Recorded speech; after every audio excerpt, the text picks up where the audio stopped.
Connecticut, Nevada, and Rhode Island are implementing new pay transparency laws, mandating employers to disclose their company-wide pay scales at some point in the hiring process, regardless of whether or not applicants request the information. According to Business Insider, these laws lift the lid on salary negotiations and encourage a more transparent process in which workers are empowered to challenge pay disparities. Similar mandates have already been enacted in 4 other states. Colorado implemented the country's most far-reaching pay transparency law in January, requiring businesses publicly share compensation ranges in every job posting.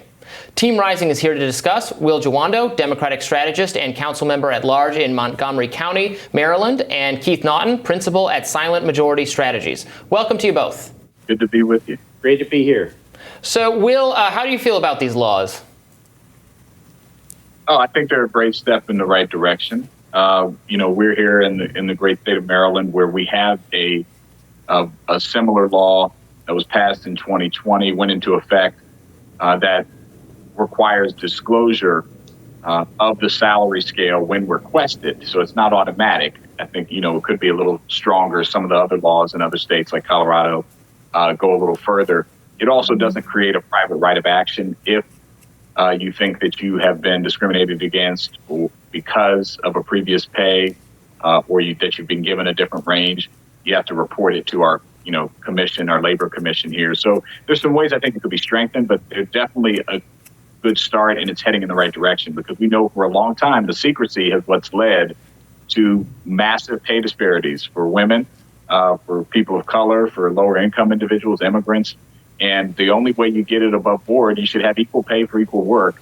And you have to know what people are getting paid, and you should be getting paid for the same work. And I have a technical question for you. Do these laws tend to, it's about what the position pays, or is it what a specific person is making? Because I could see why, some employees might not want their salary, information to be public. It's the position. Yeah, it's the position. And sometimes you can, obviously, depending on the size of the company, you can figure out who's who. But I think, again, I'm a government employee. My salary is public. Teachers' salaries are public. I think the air should be on the side of transparency, particularly within a company and in the hiring context, which is what these laws address. Yeah, Keith, where do you come down on this? Well, I think these laws are, a positive thing in some respects, but I think the question is, how far do you go? The definition of equal work, what is equal work? Once you get beyond the guy working the register at the Starbucks, things start to get a little hinky out there.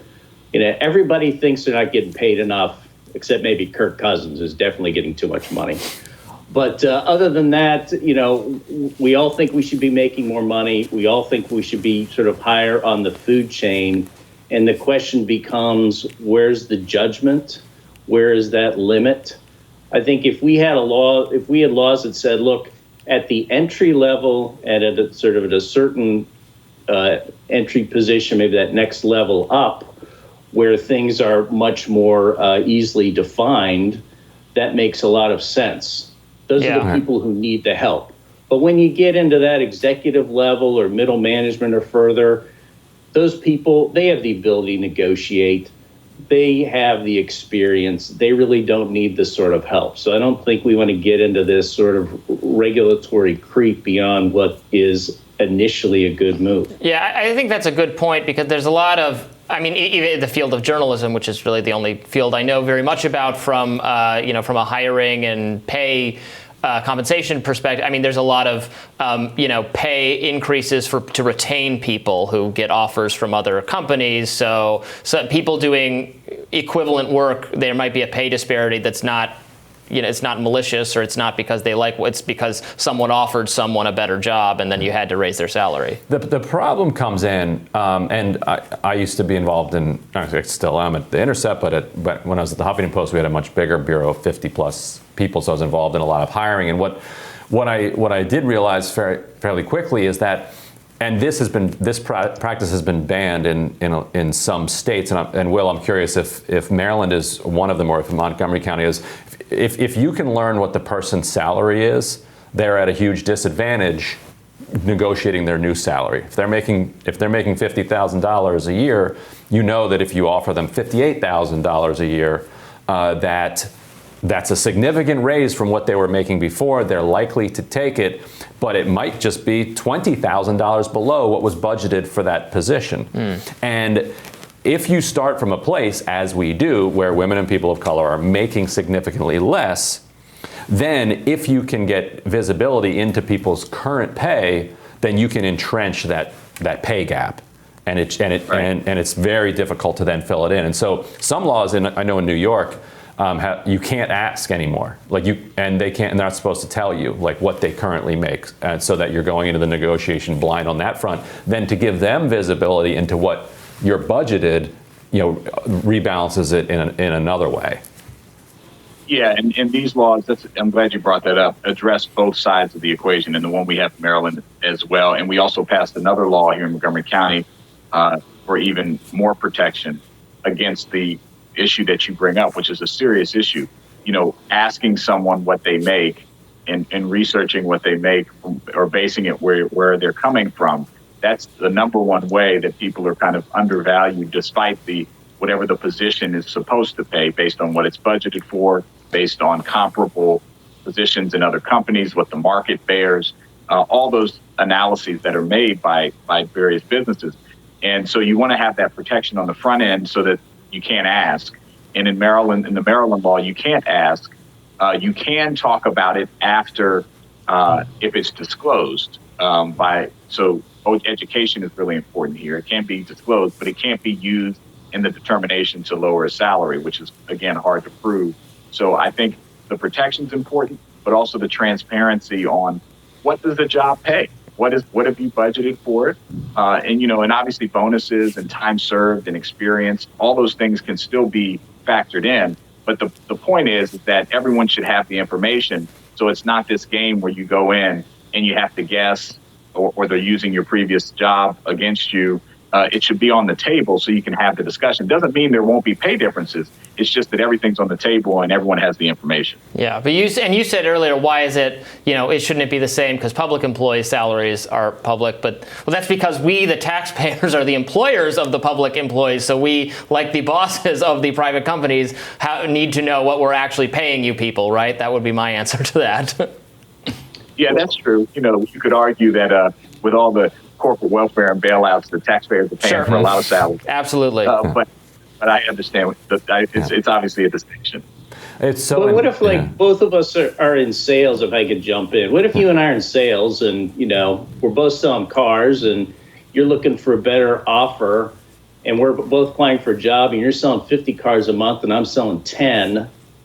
You're a high producer and I'm not, but I can go in and say, I don't have to tell you what I'm making. I'm just this salesman. So we both walk in, maybe from our resume, we look the same. Your salary can be an indication of your real value. So that does hamstring people. They can hamstring high producers in some fashion. Well, that's incumbent then on the person doing the hiring to figure out who's the better salesperson. And to say, well, this person was employee of the month 3 times and this person doesn't really look like they ever were, and they haven't sold a car in several months.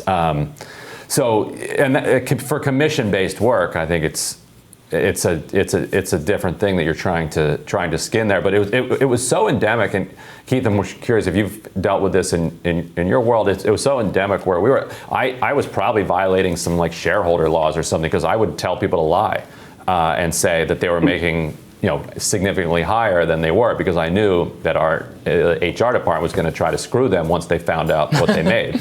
They'd be like, really? You want me to lie? And that's a weird way to start. I'm like, yeah, it's like, this is your chance. Like, because you only have a couple chances to get raises at places. Like Robbie said, one is if you get poached and you get another offer from somewhere else.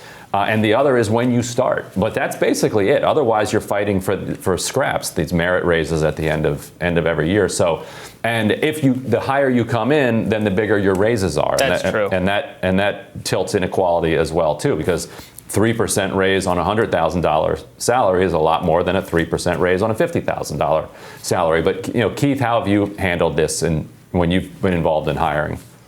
Well, I've worked for myself, and I've always worked, consulting. So I haven't done a lot of hiring. But from my standpoint, if I were to go out and do interviewing for myself, if I were to put myself out to be employed, I've been in sales because I've been in small business for so long. So it doesn't really track if I'm interviewing for the position. When you move sort of further up, I think the employment food chain, you have a lot more responsibilities. There's a lot more judgment involved. So I think it's very difficult. It's much more challenging to sort of make that determination. And what you're compensated is a good indication. And I think this law is best at the more easily or more basically defined positions and at that entry level so that you get that correct base from which to move as you go forward. Yeah, I do think if we require this for specifically because companies, like you said, Will, we're subsidizing them, we're bailing them out. But I would rather just get rid of all that corporate welfare if it's one or the other. Thank you so much, both of you, for being with us, Will and Keith. We really appreciate it. Thanks a lot. Thank you. And we have more Rising right after this.